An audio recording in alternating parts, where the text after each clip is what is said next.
Good evening. Welcome to South Asia Newsline. I'm Uzma Jafri. Here are the top stories we are tracking for you on Friday, the 19th of February. 3 terrorists, 3 policemen killed in separate encounters in India's Jammu and Kashmir. China admits 4 soldiers killed in Galwan Valley clash with India.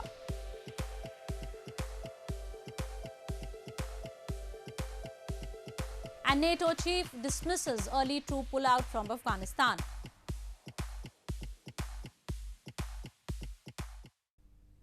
And now for all the details. 3 terrorists were neutralized and 3 police personnel lost their lives in separate encounters and a terror attack in India's Jammu and Kashmir on Friday.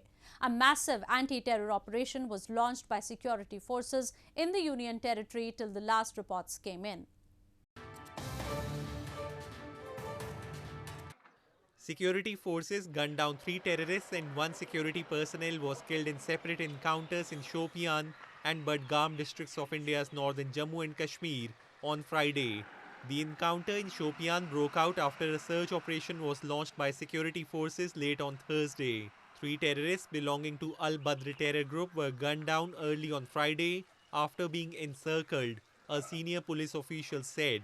Meanwhile, in a separate encounter, 1 police personnel lost his life during anti-terror operations in Budgam district. और morning में 5:30 में जब घर वाले को निकाल लिए हम लोग, फिर से इनकाउंटर शुरू हो गया। दौरान इनकाउंटर 3 टेररिस्ट मारे गए जो अलबदर से ताल्लुक रखते हैं। तीनों लोकल मिलिटेंट हैं। 2 AK-47, 1 पिस्टल मिला है। Meanwhile, in another incident on Friday, terrorists fired upon policemen from a close range in Srinagar in Jammu and Kashmir, killing 2 personnel. The area was immediately cordoned off and a search operation was underway to nab the attackers till the last reports came in. A New Delhi court on Friday sent 22-year-old Indian climate activist Disha Ravi to 3-day judicial custody in farmers' protest toolkit case. Disha Ravi was arrested past weekend for allegedly creating and sharing a toolkit, an online document that police said was used to foment violence during a mass protest by farmers in Delhi last month. A New Delhi court on Friday sent 22-year-old Indian climate activist Disha Ravi, who was arrested past weekend on charges of sedition in the pharmacist protest toolkit case, to 3-day judicial custody. Appearing on behalf of the Delhi police, a public prosecutor told Delhi's Patiala House Court that during interrogation, Disha Ravi shifted the blame on co-accused Shantanu and Nikita Jacob for allegedly creating and sharing the toolkit, an online document that police said stoked violence in the national capital on January 26 during a pharmacist tractor rally. The court granted the 3-day custody after the prosecutor reasoned Disha needs to be confronted with Shantanu when he joins the probe on February 22. Swedish climate activist Greta Thunberg had also tweeted a link to the toolkit in early February and later deleted that post, drawing international attention to the months-long pharmacist protest against the Indian government's move to deregulate agriculture produce markets and open them to private players. Politicians, students and activists have condemned and held several protests against the arrest of Ravi, a founding member of the local arm of Thunberg's Fridays for Future climate change movement. Moving on. After months of denial over casualties in border confrontation with India, China said for the first time on Friday that 4 Chinese soldiers died during a bloody Himalayan border clash with Indian troops in June 2020, adding that the men were given posthumous awards. Chinese Foreign Ministry in a press briefing on Friday said a commander who survived with injuries also received an award. China had earlier refused to disclose details of casualties in the clash in Galwan Valley, in which 20 Indian soldiers died. This admission also coincides with the disengagement of troops by both sides at the north and south banks of the Pangong Lake that had become a flashpoint in their prolonged border row. Meanwhile, reports have surfaced that disengagement process has been completed in Pangong Tso and both sides will discuss disengagement from other friction points. The 10th round of talks between military commanders of India and China reportedly will be held on Saturday. In news from Pakistan, Pakistan People's Party chairman Bilawal Bhutto Zardari has claimed that lawmakers of the ruling PTI will vote for his party in the upcoming Senate elections, saying they know their own government is going to collapse soon. This comes as Pakistan is scheduled to hold the Senate election on 3rd of March. Chairman of PPP Pakistan People's Party Bilawal Bhutto Zardari has claimed that lawmakers of the ruling PTI will vote for his party in the upcoming Senate elections, saying they know their own government is going to collapse soon. The remarks by Bilawal were made while addressing his party workers in Pakistan's Karachi city on Thursday to celebrate Tuesday's by-polls victory in Sanghar and Mali districts of Sindh held earlier this week. वो इनके कहने पे क्यों vote देंगे? उनको नजर आ रहा है कि इलेक्शन कराची में हो या सांगर में हो, पाकिस्तान पीपल्स पार्टी पीटीआई को इबरतनाक शिकस्त दे रही है, तो वो खुशी खुशी पाकिस्तान पीपल्स पार्टी के साथ आ रहे हैं. This comes as Prime Minister Imran Khan's government has recently promulgated ordinance to introduce open ballot in the Senate polls next month, in a bid to block horse trading in the upper house of parliament. More on news from Pakistan. Renowned Pakistani mountaineer Muhammad Ali Sadpara and 2 other climbers who went missing earlier this month while attempting to scale K2, the world's second highest mountain, have been declared dead by officials after hectic efforts spanning over 2 weeks to locate them failed to produce any positive result. Pakistani officials said 3 climbers missing on the K2 mountain had died, calling off an extraordinary rescue mission that had involved the military and international mountaineers since the group lost contact on February 5. Muhammad Ali Sadpara of Pakistan, John Snorri of Iceland, and Juan Pablo Mohr of Chile were last seen just 300 meters short of the summit of K2, the world's second highest mountain. It is believed the group reached the summit but encountered a problem on the way down. The search for the bodies of the climbers will continue, officials said.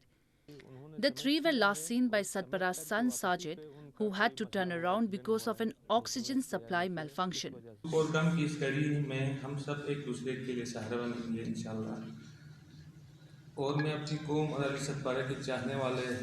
जो climbers है और उनके चाहने वालों से को यकीन दिलाता हूँ कि इंशाल्लाह वालिद का जो ख्वाब था और मिशन था उसको जारी रखूँगा और उसी के नक्श कदम पर चलूँगा. All 3 were strong mountaineers, willing, able, and with the courage to make history by standing on the top of K2 in winter conditions. Based on the timing of the last known contact by John Snorri's telephone, we are confident that all 3 men made it to the top of K2 and such something happened on the descent. Extremely low temperatures and gusting winds make it nearly impossible to survive on K2 for more than a few days. Tributes to Ali Sadpara poured in from Pakistanis online. In news from Afghanistan, NATO defense ministers have made no decision on whether or when to pull out of Afghanistan at a meeting on Thursday. Secretary General Jens Stoltenberg said, adding that the allies faced a dilemma as violence increases again. NATO Secretary General Jens Stoltenberg said Thursday at the end of NATO defense ministers' meetings in Brussels that the military alliance will only leave Afghanistan when security conditions on the ground allow it. At this stage, the alliance has not made a final decision about a troop presence in Afghanistan, he added. After 2 decades of Western military intervention and hundreds of billions of dollars in investment, NATO countries are reluctant to heed a May 1 deadline and risk undermining progress towards democracy as a peace process stalls. Defense ministers had a thorough discussion on the situation in Afghanistan. We are faced with many dilemmas, and there are no easy options. At this stage, we have made no final decision on the future of our presence. But as the 1st of May deadline is approaching, NATO allies will continue to closely consult and coordinate in the coming weeks. Attacks in Afghanistan, including a bomb that killed the deputy governor of the capital Kabul in December, have prompted members of the US Congress and international rights groups to call for a delay to the pullout, agreed when Donald Trump was US president. Stoltenberg said US Defense Secretary Lloyd Austin promised to consult with allies and partners on the way forward.